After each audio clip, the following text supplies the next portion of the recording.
Olá, pessoal! Hoje vamos mergulhar em um dos capítulos mais sombrios da humanidade: as punições mais cruéis já aplicadas ao longo da história. Essas histórias são reais, chocantes e, muitas vezes, difíceis de acreditar. A justiça sempre foi uma preocupação da sociedade humana. Desde os primórdios das civilizações, as pessoas buscavam formas de punir aqueles que desrespeitavam as regras. No entanto, o que chamamos hoje de justiça nem sempre foi tão justo assim. Em algumas épocas, as punições eram tão extremas que pareciam saídas de um pesadelo. Elas não apenas visavam corrigir o comportamento do infrator, mas também serviam como uma demonstração de poder e controle por parte das autoridades. Nesta jornada, vamos explorar 10 exemplos impressionantes de punições que marcaram a história. Algumas delas foram aplicadas em nome da lei, outras em nome da religião, e todas elas deixaram marcas profundas na memória coletiva. Antes de começarmos, é importante lembrar que essas histórias podem ser perturbadoras. Mas entender o quão longe a humanidade já foi nos ajuda a valorizar os avanços que conquistamos no campo dos direitos humanos.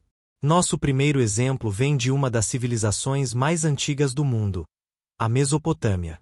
Lá, o Código de Hammurabi ditava as regras de conduta e as consequências para quem as violasse.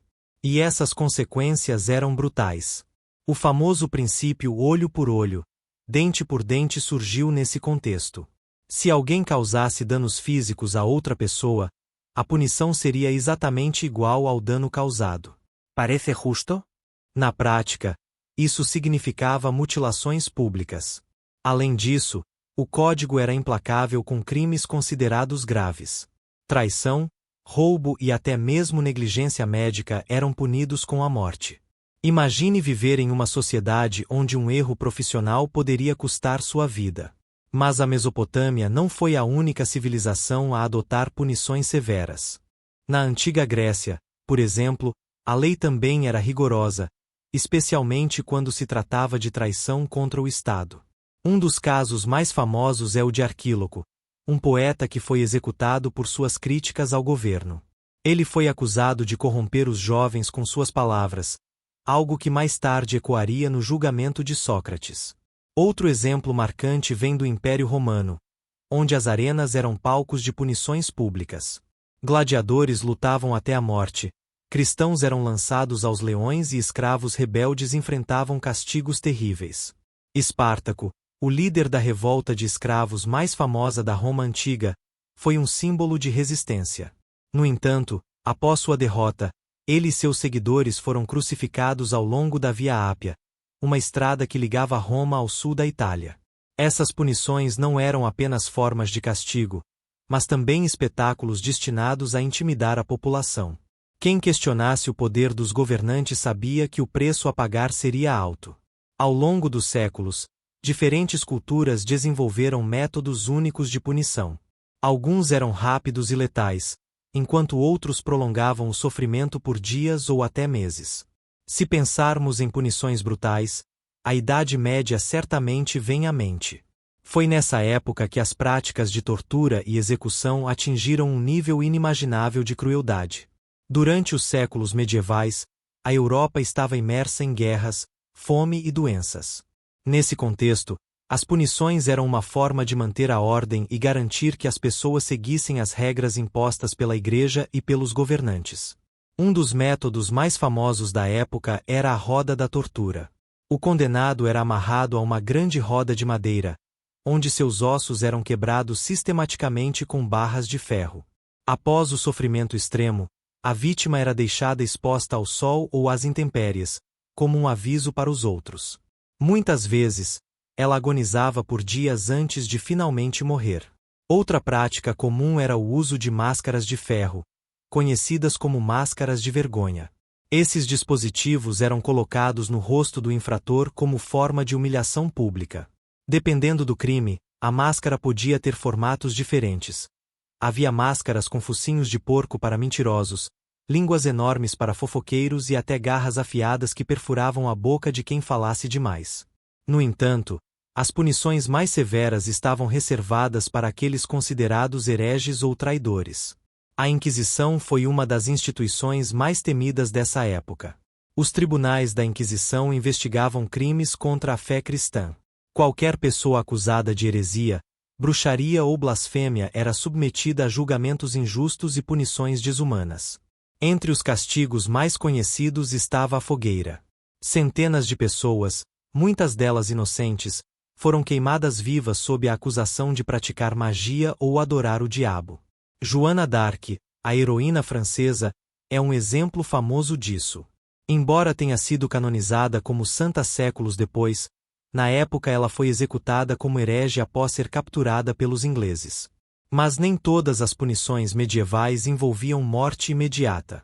Algumas eram projetadas para prolongar o sofrimento ao máximo, como o esquartejamento. Esse método consistia em amarrar os membros do condenado a 4 cavalos ou bois, que eram então forçados a correr em direções opostas. O resultado era devastador. As execuções públicas também eram frequentes. Elas serviam como entretenimento macabro para as multidões, que se reuniam para assistir aos suplícios dos condenados. Apesar de toda a brutalidade, essas práticas refletiam os valores e crenças da época. Para os medievais, o sofrimento físico era visto como uma forma de purificação espiritual. Se pensarmos na diversidade cultural da humanidade, veremos que cada sociedade tinha suas próprias formas de aplicar justiça. No entanto, uma coisa era comum em quase todas elas: a brutalidade. Na Ásia, por exemplo, os métodos de punição eram frequentemente elaborados e simbólicos. Durante a dinastia Ming na China, o lingui era uma prática especialmente terrível. Conhecido como morte por 1000 cortes, o lingui envolvia mutilar lentamente o corpo do condenado com pequenas facadas. O objetivo era prolongar o sofrimento ao máximo antes da morte. Esse tipo de punição era reservado para crimes considerados extremamente graves, como traição ou assassinato. Era uma demonstração pública do poder absoluto do imperador. Já no Japão feudal, as execuções também eram realizadas com um toque ritualístico. O seppuku, ou harakiri, era uma forma de suicídio honroso exigida de samurais que haviam falhado em sua missão ou desonrado seu clã. Embora pareça uma escolha voluntária, o seppuku era, na verdade, uma punição imposta pelo Código de Honra dos Guerreiros. O samurai deveria cortar seu próprio abdômen com uma adaga, enquanto um assistente finalizava o ato decapitando-o. Em outras partes do mundo, como na Índia antiga, as punições eram igualmente severas. Durante o período colonial britânico, relatos mostram que certos crimes eram punidos com elefantes treinados para esmagar os condenados. Esses animais gigantescos eram usados em cerimônias públicas para executar prisioneiros. Era uma forma de demonstrar o poderio militar e intimidar possíveis rebeldes. No continente africano, algumas tribos também tinham métodos únicos de punição. Entre os Zulus, por exemplo, crimes graves eram punidos com a expulsão da tribo, algo considerado pior do que a morte. Afinal, ser banido significava perder completamente o suporte social e a proteção do grupo. Sem acesso a alimentos ou abrigo, o exilado muitas vezes sucumbia à fome ou aos predadores. Na América pré-colombiana, povos como os astecas e maias também praticavam punições extremas. Sacrifícios humanos eram comuns como forma de apaziguar os deuses e garantir colheitas abundantes. Os condenados eram levados ao topo de templos majestosos, onde seus corações eram arrancados ainda batendo. Para os astecas, isso não era visto como uma punição, mas como um ato sagrado. Mesmo após a chegada dos europeus, as punições coloniais trouxeram novas formas de horror. Escravizados que se rebelavam contra seus senhores eram submetidos a castigos brutais, como chicotadas, amputações e até enforcamentos públicos. Essas práticas deixaram cicatrizes profundas nas sociedades colonizadas, cicatrizes que ainda são visíveis hoje em questões raciais e sociais. A transição para a era moderna marcou um ponto de virada no modo como as sociedades enxergavam a justiça. Com o iluminismo ganhando força, surgiram debates sobre os direitos humanos e a moralidade das punições. Filósofos como César e Beccaria e Voltaire começaram a criticar abertamente as práticas cruéis de tortura e execução pública.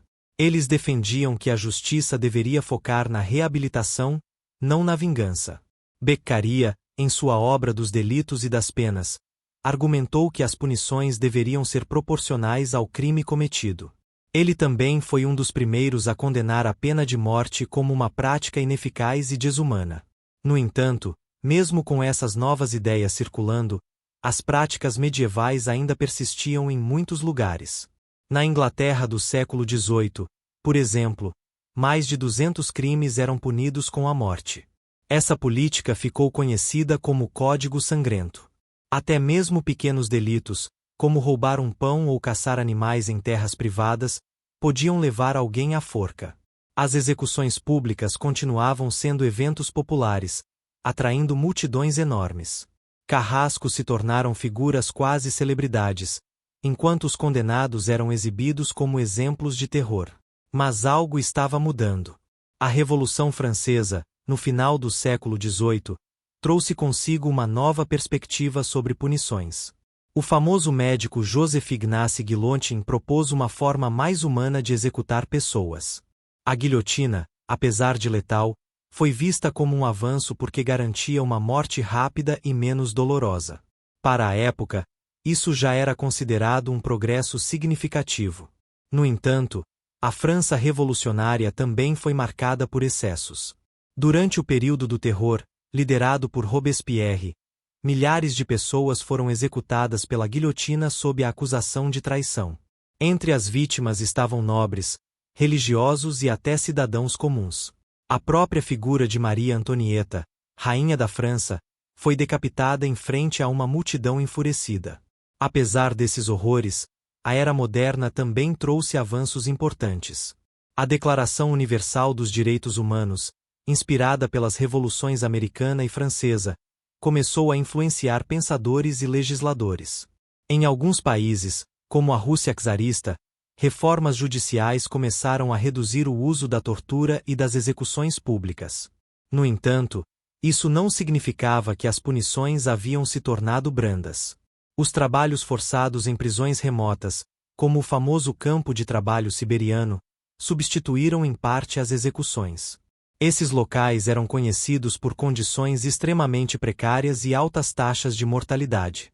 Outro exemplo é a Austrália, que durante o século XIX serviu como colônia penal para prisioneiros britânicos. Muitos foram enviados para lá como punição por crimes menores, enfrentando viagens perigosas e vida dura nas colônias. O século XX foi um dos períodos mais contraditórios da história humana. Enquanto testemunhamos avanços científicos e sociais, também vivenciamos algumas das punições mais cruéis já concebidas. Os regimes totalitários, como o nazismo na Alemanha, o stalinismo na União Soviética e o maoísmo na China, utilizaram o sistema penal não apenas como forma de punir crimes, mas principalmente como ferramenta de controle político. Sob Adolf Hitler, a Alemanha nazista criou campos de concentração como Auschwitz, Dachau e Buchenwald. Esses locais eram verdadeiras fábricas de morte, onde milhões de pessoas foram torturadas, escravizadas e executadas. Grupos perseguidos incluíam judeus, ciganos, homossexuais, deficientes físicos e prisioneiros de guerra. A ideologia nazista via esses grupos como indesejáveis e usava as punições como meio de limpeza étnica. Na União Soviética, Joseph Stalin implementou um sistema semelhante com os gulags, campos de trabalho forçado espalhados pelo vasto território soviético. Milhões de pessoas foram enviadas para lá sob acusações falsas ou simplesmente por discordar do regime. As condições nos gulags eram extremamente duras.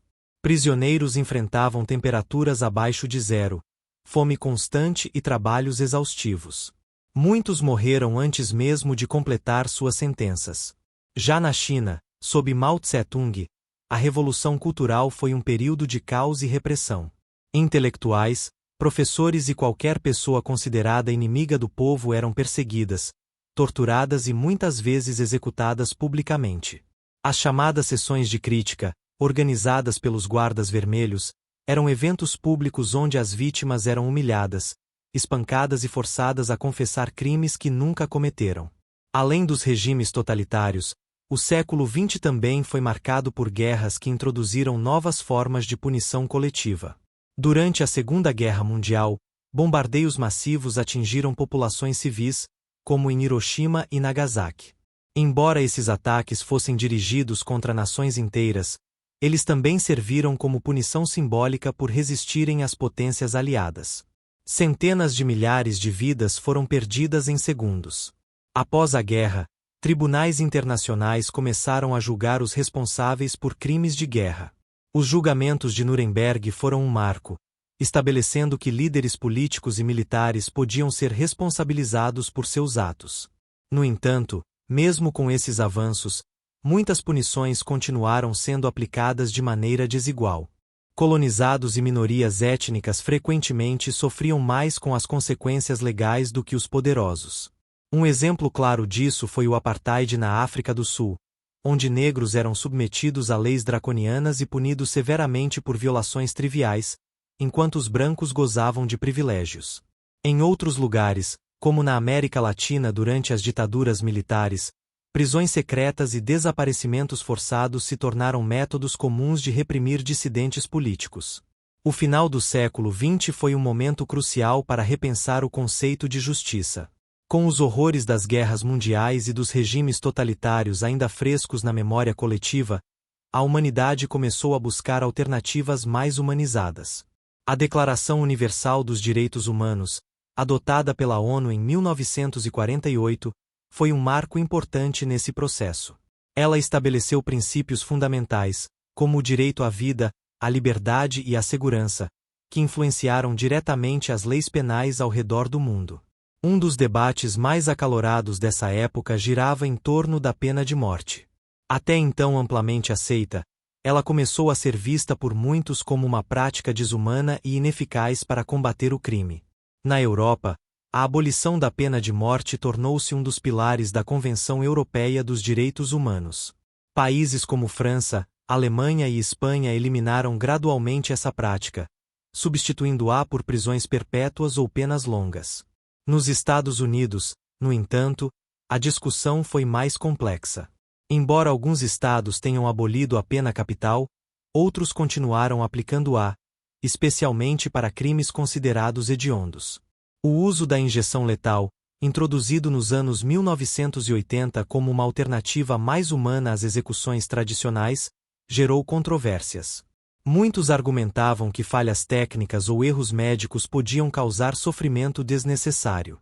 Além disso, surgiram dúvidas sobre a precisão do sistema judiciário. Casos de pessoas inocentes condenadas à morte começaram a ganhar destaque na mídia, levantando questões sobre a possibilidade de erro judicial. Paralelamente, houve um esforço global para melhorar as condições nos sistemas penitenciários. Prisões superlotadas, violência entre detentos e maus-tratos por parte de guardas foram alvos de críticas e reformas. No Brasil, por exemplo, a Lei de Execução Penal de 1984 buscou garantir direitos mínimos aos presos, como acesso à educação, trabalho e saúde. No entanto, a implementação dessas medidas ainda enfrenta desafios até hoje. Em outros países, como a Noruega, modelos inovadores de encarceramento começaram a surgir. A famosa prisão de Alden, projetada para ser o mais próxima possível de um ambiente normal, foca na reabilitação ao invés de punição pura. Esses avanços refletem uma mudança significativa na mentalidade global. A ideia de que o objetivo do sistema penal deve ser reintegrar o indivíduo à sociedade, não apenas castigá-lo. Outro aspecto importante foi o crescimento do movimento de restituição de justiça. Em vez de simplesmente punir os criminosos, muitos sistemas passaram a incentivar a reparação de danos às vítimas, seja financeiramente ou por meio de pedidos públicos de desculpas. No entanto, nem todas as mudanças foram positivas. Em algumas partes do mundo, como em certos países do Oriente Médio e da Ásia, práticas como apedrejamento e amputação ainda são usadas como punição legal. Essas práticas chocam grande parte da comunidade internacional, mas permanecem enraizadas em tradições culturais e religiosas locais. Isso demonstra que, embora tenhamos avançado muito, ainda há um longo caminho a percorrer. No século XXI, a tecnologia avançou a passos largos, impactando praticamente todos os aspectos da vida humana.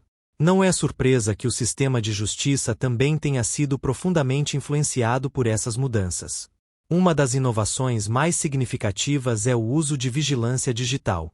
Câmeras de segurança, drones e inteligência artificial agora são ferramentas fundamentais para monitorar comportamentos e prevenir crimes.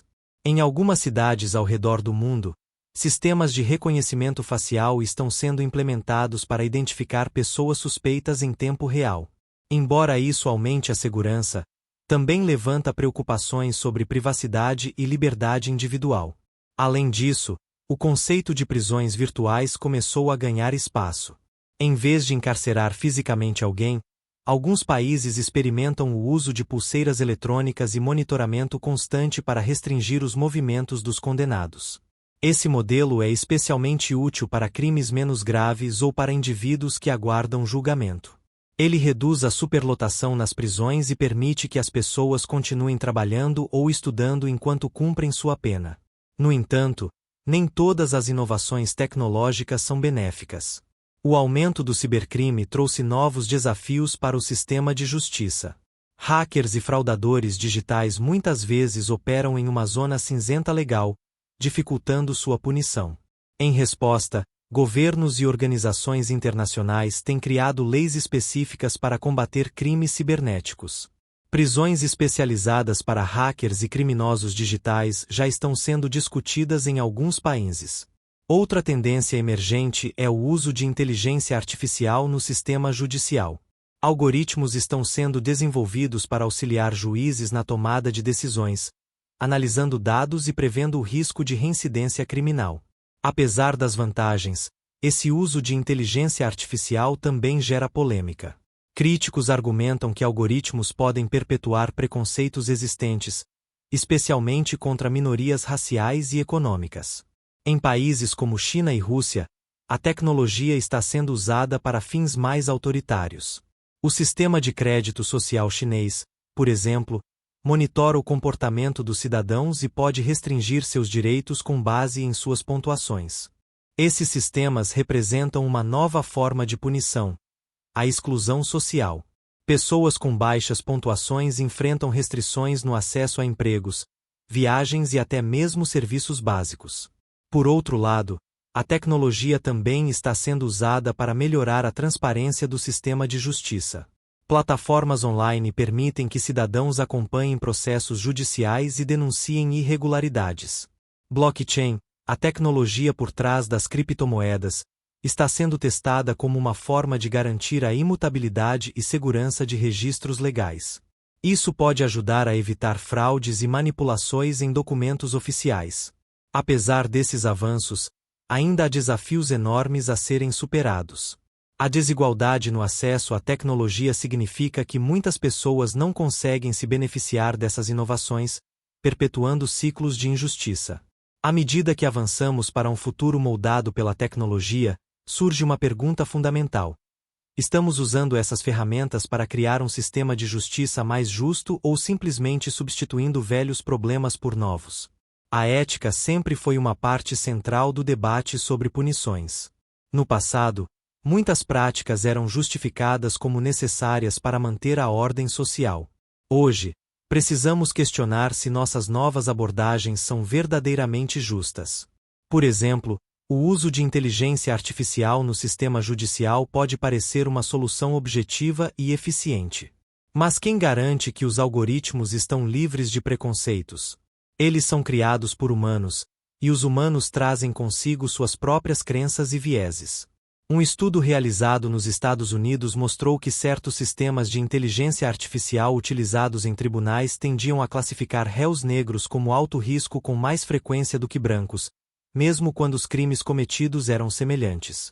Esse tipo de erro não apenas perpetua desigualdades raciais, mas também levanta questões profundas sobre o papel da tecnologia na tomada de decisões que afetam vidas humanas. Além disso, há o risco de que a automação excessiva remova o elemento humano da justiça. Julgar uma pessoa não é apenas aplicar regras, é entender suas circunstâncias, seus motivos e seu potencial para mudança. Outro ponto crítico é o conceito de prisões virtuais. Embora possa parecer uma alternativa mais humana ao encarceramento físico, ele também cria novas formas de controle e estigmatização. Imagine viver sob constante vigilância, sabendo que cada movimento seu está sendo monitorado. Essa sensação de falta de privacidade pode ser psicologicamente debilitante, especialmente para aqueles que já enfrentam marginalização social. Em países como China, onde o sistema de crédito social está em pleno funcionamento, vemos um exemplo extremo de como a tecnologia pode ser usada para punir comportamentos considerados inadequados. Isso inclui coisas tão simples quanto postar opiniões controversas online. Essa abordagem levanta sérios questionamentos sobre liberdade individual e direitos humanos. Será que estamos caminhando para uma sociedade onde a conformidade é imposta por meio de tecnologia, em vez de escolhas conscientes? Ao mesmo tempo, há vozes que defendem a ideia de que a tecnologia pode ser uma força positiva. Por exemplo, o uso de blockchain para garantir a transparência legal pode ajudar a combater corrupção e manipulação de processos judiciais. Outro argumento favorável é que a tecnologia pode democratizar o acesso à justiça. Plataformas digitais podem permitir que pessoas de regiões remotas ou economicamente desfavorecidas tenham acesso a advogados e recursos legais. No entanto, para que isso aconteça, é essencial que haja políticas públicas voltadas para reduzir a exclusão digital. Sem isso, corremos o risco de ampliar ainda mais a desigualdade no sistema de justiça. Finalmente, precisamos refletir sobre o propósito das punições. Elas devem servir apenas para castigar? Ou devem focar na reabilitação e reintegração dos indivíduos à sociedade? O sistema penal tradicional, baseado em punição e encarceramento, está sendo questionado como nunca antes. Muitos especialistas argumentam que é hora de repensar completamente o propósito das prisões. Uma das propostas mais discutidas é a implementação de modelos centrados na reabilitação. Em vez de apenas isolar os infratores, esses modelos buscam ajudá-los a se reintegrarem à sociedade como cidadãos produtivos. Na Noruega, por exemplo, a prisão de Alden já adota esse conceito. Os presos têm acesso à educação, terapia e até cursos profissionalizantes. O objetivo é prepará-los para uma vida fora das grades, reduzindo drasticamente as taxas de reincidência. Outra abordagem inovadora é o uso de justiça restaurativa. Esse modelo envolve a vítima, o ofensor e a comunidade em um diálogo mediado, onde todos trabalham juntos para reparar os danos causados pelo crime. A justiça restaurativa tem mostrado resultados impressionantes em países como Nova Zelândia e Canadá. Estudos indicam que ela não apenas reduz a reincidência, mas também proporciona maior satisfação às vítimas, que se sentem ouvidas e respeitadas. Além disso, há uma crescente demanda por programas de educação emocional dentro das prisões. Ensinar habilidades como empatia, controle de impulsos e resolução de conflitos pode ajudar os detentos a lidar melhor com suas emoções e evitar comportamentos violentos. Tecnologias como realidade virtual estão sendo testadas para simular situações do mundo real, permitindo que os presos pratiquem habilidades sociais e aprendam a tomar decisões melhores. No campo da saúde mental, há um esforço crescente para identificar e tratar transtornos psicológicos entre os detentos. Muitos crimes são cometidos por pessoas que sofrem de depressão, ansiedade ou traumas não tratados. Outro exemplo revolucionário é a criação de tribunais comunitários. Esses tribunais seriam formados por membros da própria comunidade, que julgariam casos menores com base em princípios locais e culturais. Essa abordagem descentralizada permite que as decisões sejam mais adaptadas às necessidades e valores da população local, ao invés de seguir regras genéricas impostas por governos distantes. Paralelamente, há movimentos para despenalizar certos tipos de comportamento, especialmente aqueles relacionados ao uso de drogas leves. Países como Portugal já demonstraram que descriminalização pode reduzir significativamente o impacto negativo dessas substâncias na sociedade. Ao invés de prender usuários de drogas, Portugal optou por oferecer tratamento médico e apoio social. O resultado foi uma queda drástica nas taxas de criminalidade e dependência química. Outra tendência emergente é o uso de prisões abertas. Nesses sistemas, Os detentos têm mais liberdade para trabalhar e estudar fora da prisão durante o dia, retornando apenas para dormir. Esse modelo incentiva a responsabilidade pessoal e ajuda os presos a manterem laços familiares e profissionais, facilitando sua reintegração após o cumprimento da pena. Ao longo desta jornada, exploramos algumas das punições mais cruéis da história humana, desde os tempos antigos até os dias atuais. Cada uma dessas práticas reflete os valores, medos e limitações de suas respectivas épocas. O que fica claro é que a humanidade sempre buscou formas de impor ordem e justiça. No entanto, muitas vezes essas tentativas foram marcadas por excessos, preconceitos e sofrimento desnecessário. As punições do passado nos mostram que a violência gera mais violência. Civilizações que se apoiaram na brutalidade para manter o controle frequentemente colapsaram sob o peso de sua própria opressão. Mas também vimos avanços significativos. O Iluminismo trouxe ideias revolucionárias sobre direitos humanos, enquanto movimentos modernos continuam lutando por sistemas penais mais justos e compassivos. Hoje, estamos em um ponto crucial da história. Temos acesso a tecnologias incríveis e conhecimentos profundos sobre comportamento humano, mas também enfrentamos desafios sem precedentes, como desigualdade e polarização social. Para construir um futuro melhor, precisamos aprender com os erros do passado. Isso significa abandonar práticas desumanas e adotar abordagens baseadas na empatia, educação e reabilitação. Um exemplo inspirador é o trabalho de organizações que promovem reformas no sistema penal. Elas defendem políticas que priorizam a reintegração social, reduzindo tanto o sofrimento dos detentos quanto os custos para a sociedade. Também é fundamental que cada um de nós participe desse debate. Justiça não é apenas responsabilidade dos governos. É um compromisso coletivo que exige reflexão, diálogo e ação. Precisamos questionar as narrativas dominantes sobre crime e punição. Por que certos comportamentos são criminalizados enquanto outros não? Quem decide quais leis devem ser seguidas e quem deve ser punido? Ao mesmo tempo, devemos celebrar os progressos já alcançados. A abolição da pena de morte em muitos países, a criação de modelos restaurativos e o aumento da conscientização sobre direitos humanos são vitórias importantes. No entanto, ainda há muito a ser feito. Prisões superlotadas, discriminação racial e econômica, e a falta de acesso à justiça para populações marginalizadas continuam sendo problemas urgentes. Como indivíduos, podemos contribuir apoiando iniciativas que promovam mudanças positivas, seja por meio de doações, voluntariado ou simplesmente compartilhando informações confiáveis. Profissionais do direito, educadores e legisladores têm um papel especial nesse processo. Eles podem influenciar diretamente a criação de políticas públicas mais inclusivas e eficazes. Finalmente, é importante lembrar que justiça não é apenas uma questão de punir o mal. É também sobre reconhecer o valor de cada ser humano e oferecer oportunidades para que todos possam prosperar. Inscreva-se no canal e ative as notificações. Compartilhe este vídeo com seus amigos e junte-se a nós nesta jornada rumo a um mundo mais justo e humano. Juntos, podemos fazer a diferença.